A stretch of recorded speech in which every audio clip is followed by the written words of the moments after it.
oh no, but Amanda, I tried everything to get her to like me, Amanda. I read all the books. I spent 48 hours in the gym. I've given up on life. I already know that if you're born like me, you will be exiled by all of women and society. And you sit here and you give me this advice, and guess what? I've already tried all of it. When it comes to women, none of it works, and you will never understand. But let's just sit with that for a minute. Yes, you tried. You tried all of it. And here you are, still experiencing this rejection after you have tried. And it didn't go in the direction that you wanted. It's not that you're sitting there and doing nothing. The women and the opportunities walk past you. That's not what I'm saying, nor is that how I feel.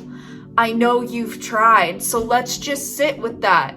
You've been trying. You've been putting your best foot forward.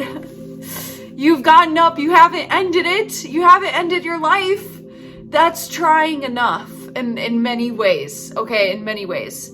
But with me, I have an attachment questionnaire. And that's what I wanted to break down in today's video, okay?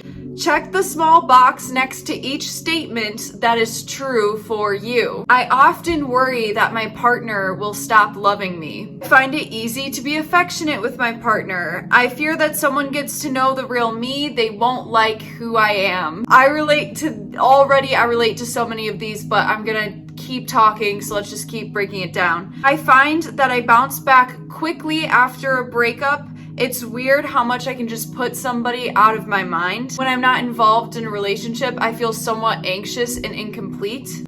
I find it difficult to emotionally support my partner when they're feeling down. When my partner is away, I'm afraid that they might become interested in somebody else other than me. I feel comfortable depending on a romantic partner.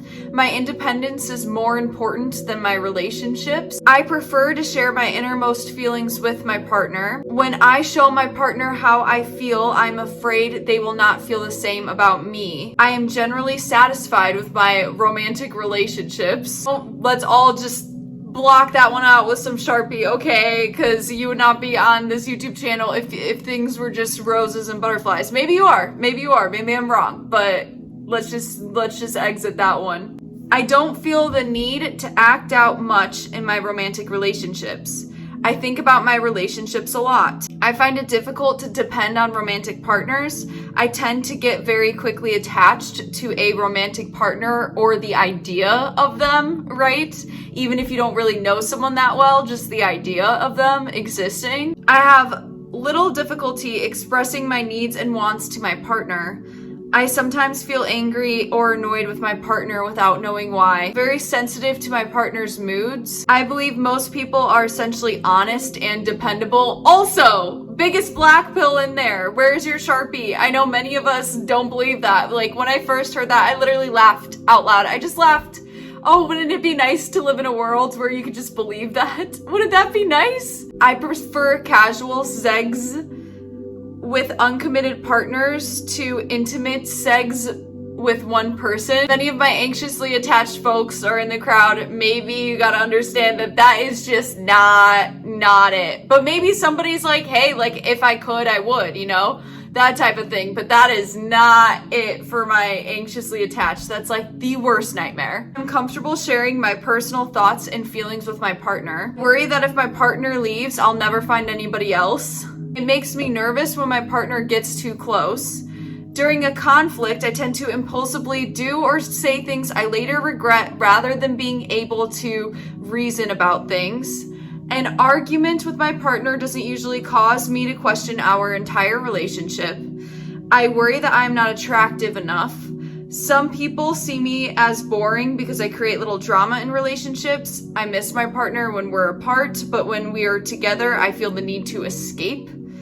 When I disagree with someone, I feel comfortable expressing my opinions. I hate feeling that other people depend on me. I notice that if someone I'm interested in is checking out other people, I become jealous. or I don't let it, or it makes me depressed. Let's skip a couple of these and get to the juice, okay? Because this is, I feel like, what a lot of my anxiously attached folks in the crowd deal with. If someone I've been dating begins to act cold and distant, I may wonder what's happened, but I'll know it's probably not about me. If someone I'm dating begins to act cold or distant, I'll probably be indifferent. I might even be relieved. If someone I'm dating begins to act cold or distant, I'll worry that I have done something wrong. And this, in a nutshell, is basically, in my experience, what anxious attachment is. And it's a survival mechanism. Your body and your nervous system will literally try to protest in order to get its needs met. Have you ever been in a room with somebody and stopped breathing, stopped eating, stopped drinking?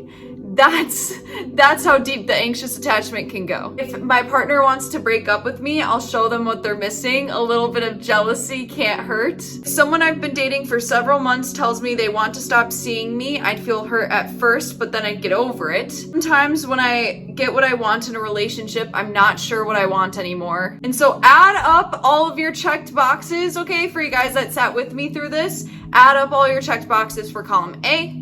Add up your checked boxes for column B and column C. Column A is going to be for those of you that resonate with anxious attachment.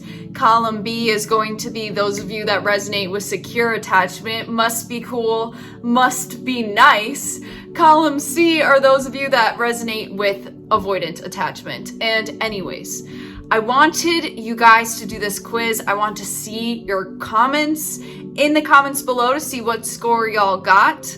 And the reason for this is because I want to bring you insight. You need to name what's going on when you're in the face of rejection. You need to stop the self-blame and see where it's coming from.